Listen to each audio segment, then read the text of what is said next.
नमस्कार। राज्यसभा टीवी की हमारी इस खास सीरीज़ मोहन से महात्मा तक में आपका स्वागत है। मैं हूं टीना झा। 2 अक्टूबर 2019 को भारत राष्ट्रपिता महात्मा गांधी की 150वीं जयंती मना रहा है। वो महात्मा गांधी जिनकी शुमार दुनिया के सर्वकालिक महान हस्तियों में की जाती है। भारत के स्वतंत्रता आंदोलन में बापू की भूमिका बेमिसाल थी। उनका जीवन सहजता और सरलता का दर्पण था, जिसके माध्यम से उन्होंने दुनिया को शांति, सद्भाव और अहिंसा का रास्ता दिखाया। हमारे पिछले एपिसोड्स में आपने उनकी जीवन यात्रा के कुछ खास पड़ाव देखे। आज हम बात करेंगे उनके द्वारा दिए गए उन मूल्यों और सिद्धांतों की जिनकी राष्ट्र निर्माण में अहम भूमिका रही। तो आइए गांधीवादी दर्शन को जीवंत करते हैं, जो आज भी प्रासंगिक है।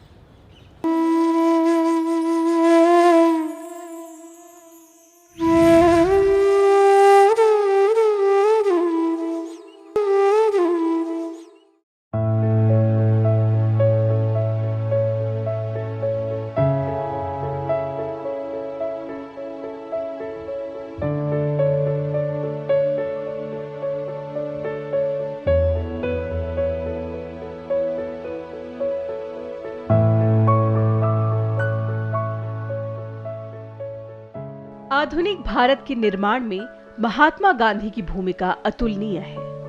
अपने पूरे जीवन में वो समावेशी, समतामूलक और विविधताओं से भरे समाज के पक्षधर रहे। उन्होंने सामाजिक और आर्थिक शोषण से लड़ने के लिए लोगों को मजबूत बनाने की दिशा में काम किया और समाज को कमजोर करने वाली बुराइयों को भरपूर चुनौती दी। गांधी जी दूरदर्शी थे और पुरुषार्थ में विश्वास रखते थे। उनका जीवन दर्शन आज भी सही मार्ग पर चलने के लिए प्रेरणा प्रदान करता है। मानव जाति के लिए उनका सबसे बड़ा और सबसे शक्तिशाली योगदान सत्य और अहिंसा का संदेश है। इन दो सिद्धांतों को महात्मा गांधी के सामाजिक और राजनीतिक दर्शन की बुनियाद माना जा सकता है।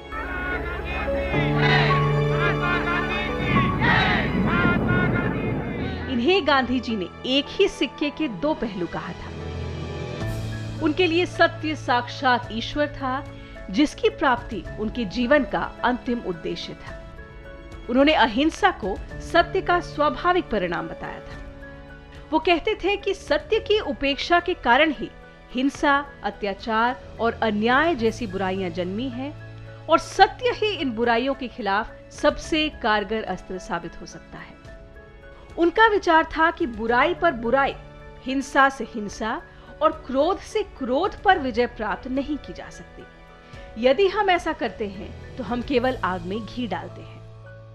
और अगर अहिंसक साधनों के माध्यम से उत्पीड़न का विरोध किया जाए तो ही परिवर्तन संभव है। महात्मा गांधी के मुताबिक अहिंसा के सिद्धांत का सार प्रतिद्वंदिता को समाप्त करने के सतत प्रयास में निहित है, प्रतिद्वंदी को नुकसान पहुंचाने में नहीं। अर्थात एक अहिंसक विधि आपके प्रतिद्वंदी में सकारात्मक परिवर्तन लाने में मदद करती है, उनके मन और दिल को जीतती है और उन्हें सही बात मानने पर राजी करती है। गांधी जी के मुताबिक अहिंसा का मतलब विरोधी में भी मौजूद सत्य का सम्मान करना था। उनके लिए अहिंसा एक साधन था और सत्य उसका साध्य। दोनों को एक दूसरे से अलग नहीं किया जा सकता था। बापू ने अहिंसा के सिद्धांत के 5 आधार बताए: सम्मान, समझ, स्वीकृति, प्रशंसा और करुणा। ऐसे हम डर जाएंगे तो सचमुच यहाँ कोई हो जाए तो हमारा हाल कैसा होगा? सुनो सुनो सुनो, सब सुनो, कुछ नहीं हुआ है। चलिए शांत रहिए। जो हमारे अस्तित्व की बुनियाद है, उनका कहना था कि लोग यदि इन आदर्शों को आत्मसात करें तो दुनिया में बड़ा बदलाव लाया जा सकता है। वो अहिंसा की शक्ति को विश्वास का पहला और अंतिम चरण कहते थे। सत्य परमो धर्म, अहिंसा परमो धर्म, ये हमारे जो सूत्र हैं वो हमारी सिविलाइजेशन को, हमारे कल्चर को दर्शाते हैं। और इसीलिए गांधी जी जब कहते हैं सत्य और अहिंसा, वो इस परंपरा के 20वीं शताब्दी के सबसे बड़े ध्वजवाहक थे। शाहिर लुधियानवी की एक बहुत छोटी सी नज़्म है, उसके 2 हिस्से हैं। जंग तो खुद ही एक मसला है, जंग मसलों का हल क्या देगी। आज खून और आग बरसेगी, कल भूख और एहसास कल देगी। तो हिंसा तो अपने आप में ही एक समस्या है। हिंसा से आप कभी भी किसी भी समस्या का समाधान नहीं कर पाएंगे। गांधी जी ने आजीवन तमाम प्रयोग किए।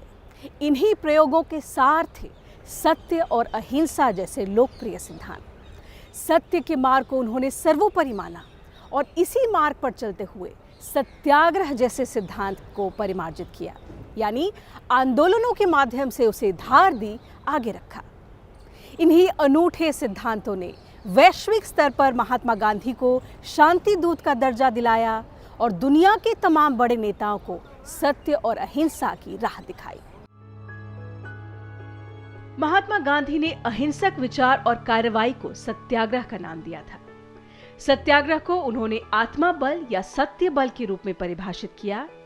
इस अवधारणा को आलोकित करते हुए वो लिखते हैं, ऐसा कोई भी काम जो मेरी अंतरात्मा के खिलाफ हो, उसका विरोध करने के लिए मैं आत्मा बल का उपयोग करता हूं। उन्होंने किसी भी तरह के जुल्म का विरोध करने के लिए सत्याग्रह को हथियार बताया था। और हां, एक बात और, गांधी जी के लिए अहिंसा और सिद्धांत अन्याय के खिलाफ संघर्ष में एक साधन से कहीं अधिक था। उन्होंने सत्य की खोज में लगे सभी तबकों को सत्याग्रह के साथ जोड़ने की कोशिश की, चाहे फिर उद्देश्य व्यक्तिगत हो, सामुदायिक विकास हो या फिर दमनकारी ब्रिटिश शासन के खिलाफ प्रतिरोध। उन्होंने कहा कि पृथ्वी पर कोई ऐसी शक्ति नहीं है जो इंसान को उसकी इच्छा के विरुद्ध कुछ करा सके। एक इंसान की निजी स्वतंत्रता को बनाए रखना आवश्यक है। वो कहते थे कि व्यक्ति विशेष की आजादी का हनन अंततः समाज के पतन का कारण बनता है। आप अंग्रेज राज के खिलाफत बगावत कर रहे हैं, लोग को सड़क पर ला रहे हैं, एजिटेशन कर रहे हैं। उसको उन्होंने नाम क्या दिया? सत्याग्रह। सत्य की खोज में कौन सत्य है? जो सत्य हमारे अंदर है। तो वो आप भगवान कहिए, ईश्वर कहिए, अल्लाह कहिए, जो कहना है कहिए, वो कहे कि हमारे अंदर है और उसको बाहर निकालनी है। यानी अगर सत्य हमारे साथ नहीं है तो जो भी हमारी प्रयास रहेगी, अंग्रेज राज को हटाना है या नया भारत का निर्माण करना है, उसमें हम सफल नहीं होंगे। सत्य के आधार पर चलना है। और एक बार सत्य के आधार पर चलेंगे तो हिंसा अपने आप आपको छोड़नी पड़ेगी, क्योंकि आप दूसरे पर हिंसा कर रहे हैं तो आप अपने आप पर भी हिंसा कर रहे हैं, अपने भगवान और ईश्वर पर भी हिंसा कर रहे हैं। बापू ने ग्रामीण विकास पर खास जोर दिया। वो गांव को आत्मनिर्भर बनाना चाहते थे। उनका मानना था कि भारत शहरों या कस्बों में नहीं, गांवों में बसता है। ग्रामीण अर्थव्यवस्था को पोषने के लिए उन्होंने खादी, हथकरघा, हस्तशिल्प और सेरीकल्चर के विकास पर जोर दिया। कुटीर उद्योगों की स्थापना की। उन्होंने पुरजोर वकालत की और लोगों से ग्रामीण उत्पादों का उपयोग बढ़ाने की अपील की।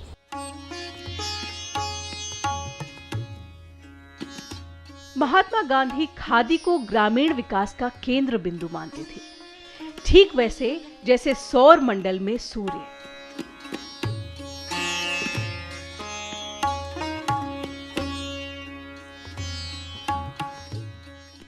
उन्होंने विभिन्न ग्रहों के रूप में स्थानीय उद्योगों को परिकल्पित किया था, जो केंद्र बिंदु से ऊर्जा लेकर जीविका का स्रोत संपन्न रखते थे। गांधी जी के लिए खादी भारतीय स्वाभिमान और आत्मनिर्भरता का प्रतीक था। खादी में वो जनता की आर्थिक आजादी देखते थे। उनका विचार था कि एक मजबूत ग्रामीण अर्थव्यवस्था 2 बुनियादी लक्ष्यों को पूरा करेगी। वो मानते थे कि एक केंद्रीकृत अर्थव्यवस्था की बुराइयों को ठीक करने का एक ही रास्ता है, और वो है विकेंद्रीकरण। इसी के चलते धन और शक्ति को कुछ चंद हाथों में जाने से रोका जा सकता है। खादी इन मानकों पर खरी उतरती थी। केंद्रीकरण। इसी के चलते धन और शक्ति को कुछ चंद हाथों में जाने से रोका जा सकता है। खादी इन मानकों पर खरी उतरती थी। गांधी जी की दो चीज़ें सबसे बड़ी थी। वो ये थी कि देश स्वावलंबी हो, और स्वावलंबी का मतलब वो जीडीपी को लेकर नहीं परेशान थे। जीडीपी उनकी भाषा में नहीं रहती थी। उनका मतलब ये था कि देश के हर व्यक्ति को काम मिले और कोशिश ये रहे कि जो जहाँ है वहीं काम मिले। इसीलिए उन्होंने ग्रामोद्योग की बात किया, इसीलिए उन्होंने ये खादी की बात की, इसलिए कि उन्होंने ये कहा कि ऐसे काम हम हाथ में लें जिसमें ज़्यादा से ज़्यादा लोगों को रोज़गार मिल सके। कुछ लोग कहते हैं कि गांधी जी हैवी इंडस्ट्रीज़ के ख़िलाफ़ थे, बड़ी मिलों के ख़िलाफ़ थे। ये गलत है। गांधी जी भी जानते थे कि स्टील का निर्माण छोटे छोटे भट्टियों में नहीं होगा, लेकिन कपड़े का निर्माण गली मोहल्लों में भी हो सकता है। या आज बड़ी बड़ी फैक्ट्रियां लग गई हैं क्रॉकरी बनाने में, कुल्हड़ बनाने में, पत्तल बनाने में। आज जानती हैं बड़ी बड़ी फैक्ट्रियां लग गई हैं जिसमें लाखों लोगों को रोज़गार मिलता था। तो गांधी जी कहते थे कि चीज़ें बनेंगी वही बनेंगी, लेकिन अगर मशीन की जगह आदमी काम कर सके तो उसका भी पेट भरेगा। बापू ने ग्रामीण विकास पर खास जोर दिया। वो गांव को आत्मनिर्भर बनाना चाहते थे। उनका मानना था कि भारत शहरों या कस्बों में नहीं, गांवों में बसता है। ग्रामीण अर्थव्यवस्था को पोषने के लिए उन्होंने खादी, हथकरघा, हस्तशिल्प और सेरीकल्चर के विकास पर जोर दिया। कुटीर उद्योगों की स्थापना की उन्होंने पुरजोर वकालत की और लोगों से ग्रामीण उत्पादों का उपयोग बढ़ाने की अपील की।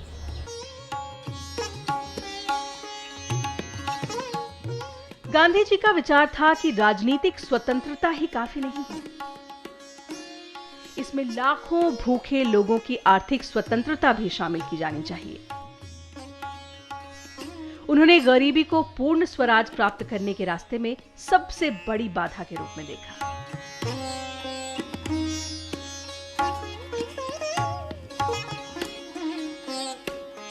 उनके अनुसार गरीबी लोगों की गरिमा की भावना को कम करती है और उनकी क्षमता को बर्बाद करती है।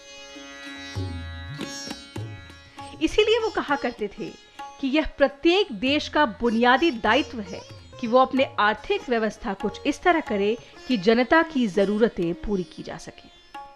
उनके इसी विचार ने अंत्योदय को जन्म दिया, जिसका अर्थ है सबसे वंचित समूहों का उत्थान। आपको याद होगा कैसे उन्होंने नागरिकों से अपील की थी कि वो कतार में खड़े सबसे अंतिम व्यक्ति, सबसे गरीब व्यक्ति के बारे में सोचें और उसकी सेवा करें। गांधी जी उन उत्पीड़ित और दमित लोगों के लिए चिंतित रहते थे जिनकी पहुंच में जीवन की बुनियादी आवश्यकताएं भी नहीं थी।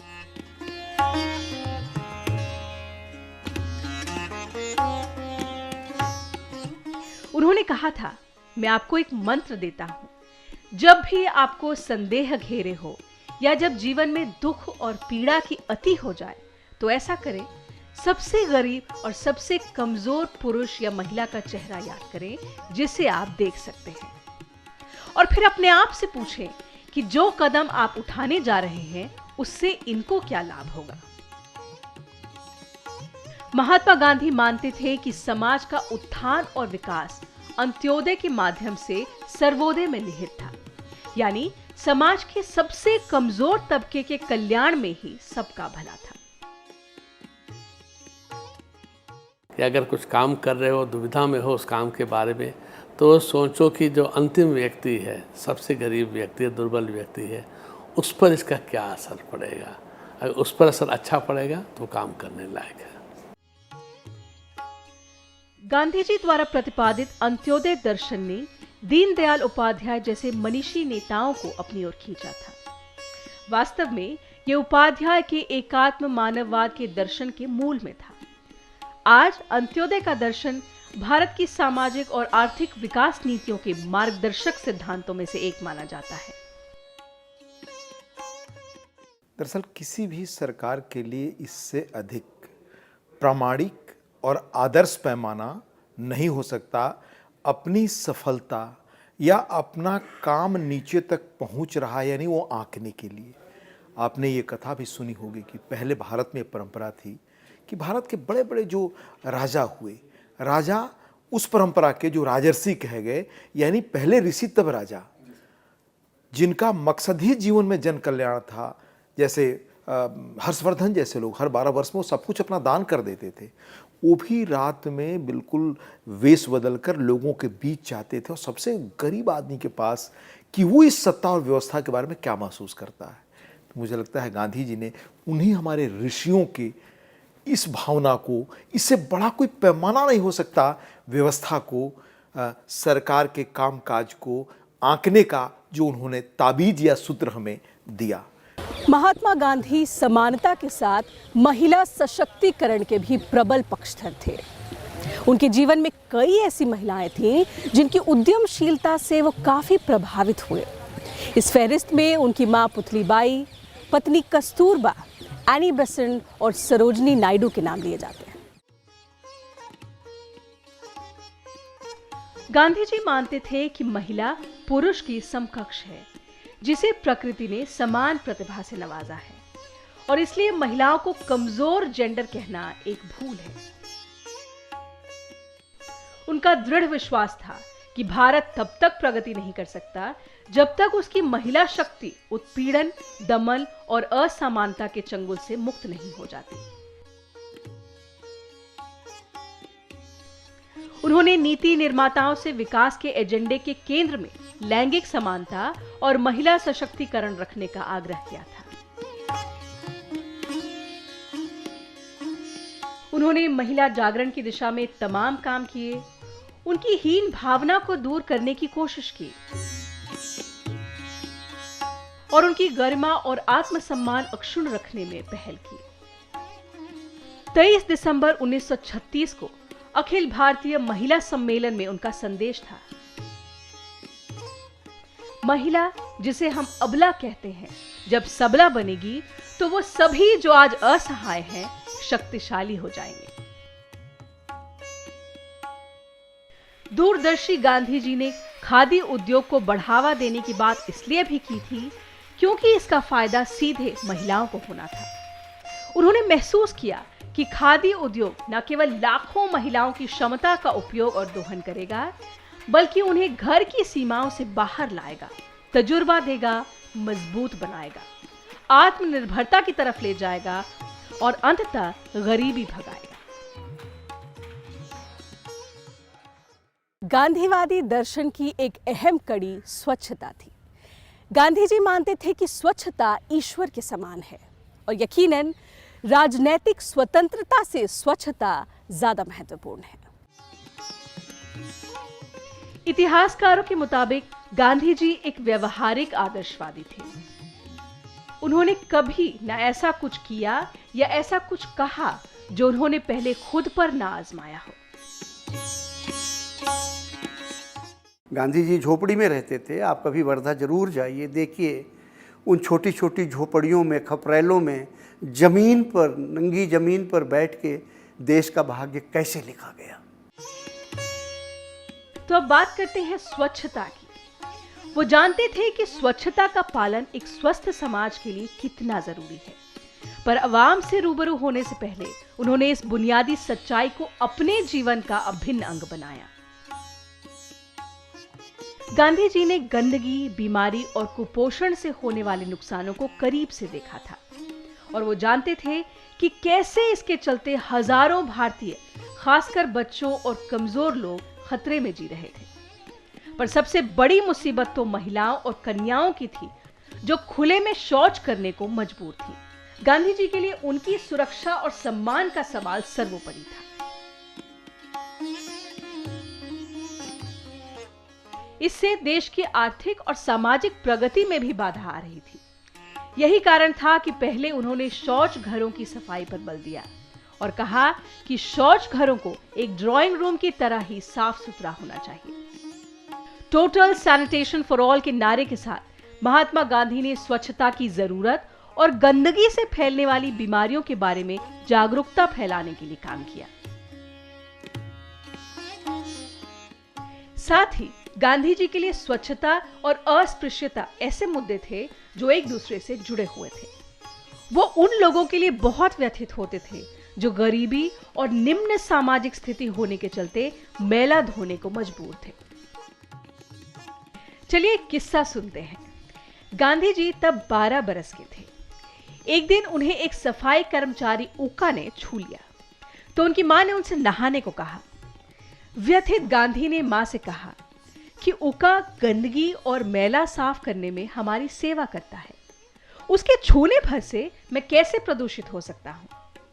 मां, मैं तुम्हारी अवज्ञा नहीं करूंगा, लेकिन रामायण कहती है कि रामचंद्र जी ने गुहका नामक चांडाल को गले लगाया था जिसे अछूत माना जाता था, और रामायण हमें गुमराह नहीं कर सकती है।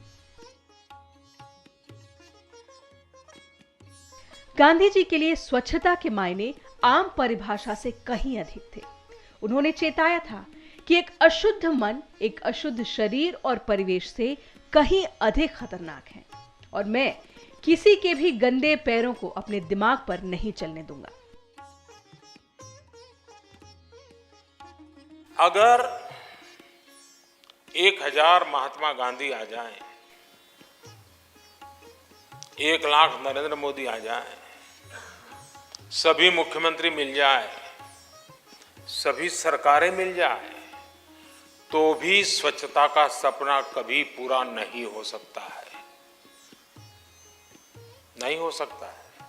लेकिन अगर 125 करोड़ देशवासी आ जाएं, तो देखते ही देखते सपना पूरा हो जाए। गांधी का वो बात स्वच्छता के बारे में रखना, उस समय सबसे पहले वो कांग्रेस स्टेशन में गए, झाड़ू लिए और जाके बाथरूम साफ करना शुरू कर दिए।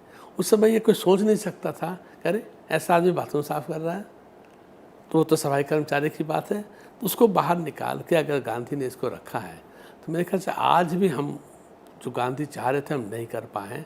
तब जो प्रधानमंत्री ने शुरू किया स्वच्छता अभियान, मेरे ख्याल से बहुत ही आवश्यक चीज़ है। आज जब हम गांधी जी की 150वीं जयंती मना रहे हैं, तो उनका संपूर्ण स्वच्छता का सपना सच होता नजर आ रहा है। आज स्वच्छ भारत मिशन के तहत देश भर में लगभग 10 करोड़ शौचालय बनाए गए हैं, जो बेमिसाल बदलाव ला रहे हैं। आज 55 करोड़ देशवासी खुले में शौच करना बंद कर चुके हैं। देश अपने स्वच्छता लक्ष्यों को पाने की दिशा में तेजी से प्रगति कर रहा है, जो सतत विकास लक्ष्य 2030 का अहम हिस्सा है। यह भी सच है कि अभी लंबा सफर तय करना है, पर यह भी सच है कि हम उस प्रगति और प्रसार की तरफ भी बढ़ रहे हैं जिसका सपना महात्मा गांधी ने देखा था। महात्मा गांधी ने कहा था, मेरा जीवन ही मेरा संदेश है। ये सच है कि उनका स्वर्गवास हुए 7 दशक से भी ज़्यादा हो चुके हैं, लेकिन हम गर्व से कह सकते हैं कि स्वतंत्रता, गरिमा और समानता के उनके सिद्धांत आज भी उतने ही प्रासंगिक हैं।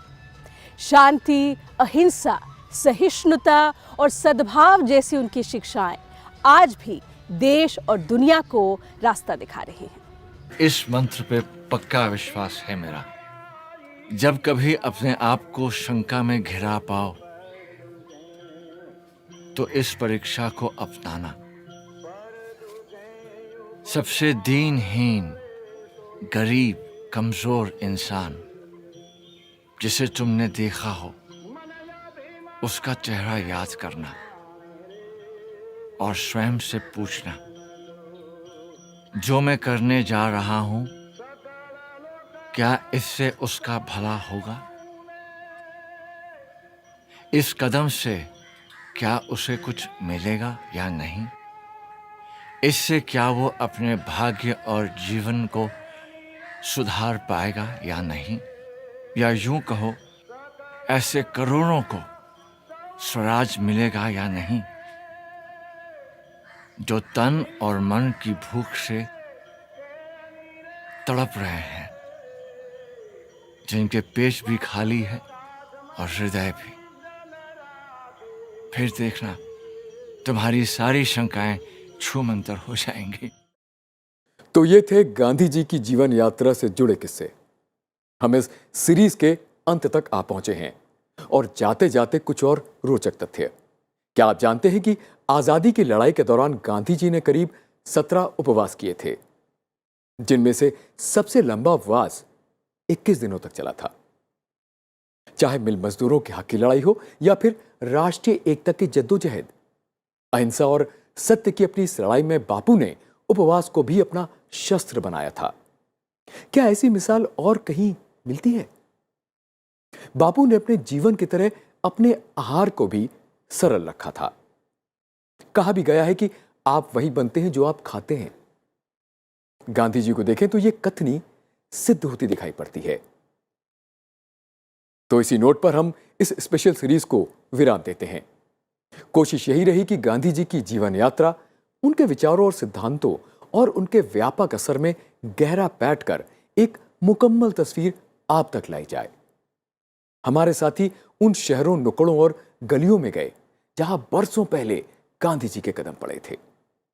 तमाम लोगों से बात करके ये कहानियां बुनी गईं। बनावट कैसी रही वो आप बताएंगे। अब हम सारी टीम की तरफ से आपसे विदा लेते हैं और जल्द हाजिर होंगे एक नई सीरीज के साथ। तब तक के लिए नमस्कार। कृष्ण भजन तो तेने